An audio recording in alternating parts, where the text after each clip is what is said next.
All right, get ready, because today we're taking a deep dive into something you probably don't think about too much.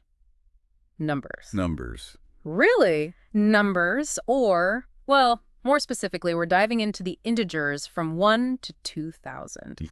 1,000 numbers. That's a lot, right? I'll be honest, when this request came in, I thought this is going to be a snooze fest.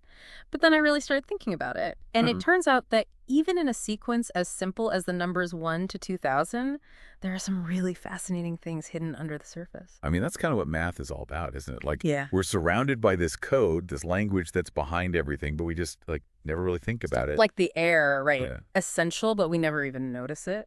exactly. And what we're doing is taking a deep breath of that air and really seeing what it's made of. And I think you might be surprised by what we find. I'm ready to be surprised by the number 11,138. Well, maybe not that surprised. But yeah, there are a lot of interesting things we can learn about just by really looking at something like a sequence of numbers. Okay, so we're looking at 2,000 whole numbers. Where do we even begin? What can you tell us about numbers just generally? Why should we even care about them? Well, numbers are the basis of measurement.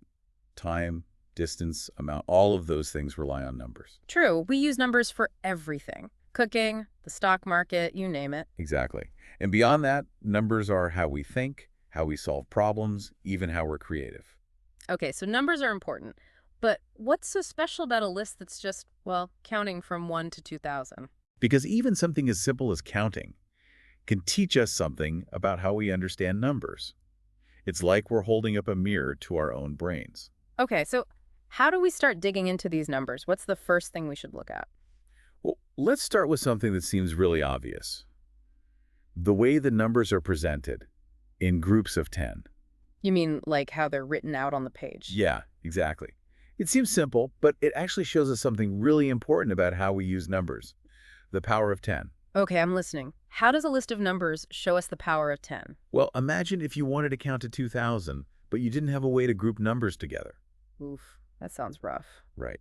Our number system, the decimal system, is based on the number 10, and each place in a number represents a power of 10. So like in the number 325, the 3 is in the hundreds place. Exactly. 3 hundreds, which is 10 times 10 times 3. And the 2 is 2 tens, and the 5 is 5 ones. You got it. Yeah. That's the power of 10 in action.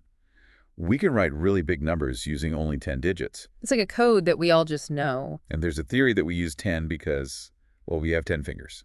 So if we had 8 fingers... We might have a base 8 system.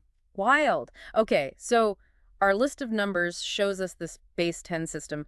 What else is hiding in there? Well, there are other patterns, like even in odd numbers. 2, 4, 6, 8, 10, 1, 3, 5, 7, 9. Yep. And then you have multiples, which show up all over the place. Multiples. Yeah, like every 5th number is a multiple of 5, every 10th number is a multiple of 10, and so on. 5, 10, 15, 20. Oh, right. And those patterns, those multiples, are actually the basis for a lot of math. Fractions, ratios, all kinds of things. Wow. So even something as simple as multiples can lead to some pretty complex stuff. It's like we're looking at one of those hidden picture puzzles, and we just figured out how to make the image pop out. Exactly. We've got the base 10 thing, the multiples, but there's even more to find. Like what? How about some numbers with a little more, personality? Prime numbers? Oh, yeah, prime numbers, the Yeah. cool kids table. Right. Only divisible by 1 in themselves. Makes them sound so exclusive. And that's why they're so important in math, especially for things like cryptography. Cryptography, that's like code breaking and stuff, right? Sort of. More like code making, keeping things secure online. Oh, right. So how do prime numbers play into that? Well, it all comes down to how hard it is to factor really big numbers, like breaking them down into their prime factors. Because prime numbers can only be factored into themselves and one. Exactly. It's like trying to fit square blocks into a round hole. It doesn't work. And that makes prime numbers super valuable for things like online banking and really anything that needs to be secure online. So prime numbers are like the guardians of the internet. You could say that, but they're not the only interesting numbers out there. We've also got things like perfect squares. Perfect squares. Those are what, numbers multiplied by themselves? Exactly. 9 is 3 times 3, 16 is 4 times 4, and so on. Okay, and those are useful for All kinds of stuff. Think about geometry, calculating area. We use square units all the time. Square feet, square meters. Oh, right, because those are literally squares. Exactly. Yeah. So even something like measuring the size of a room is connected to these perfect squares. Wow.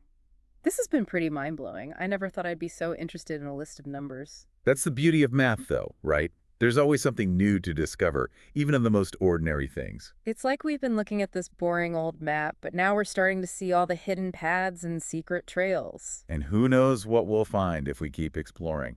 That's the fun part. Well, I'm definitely taking a closer look at numbers from now on. You never know what secrets they might hold. Thanks for joining us for this incredible deep dive into the world of numbers. Until next time.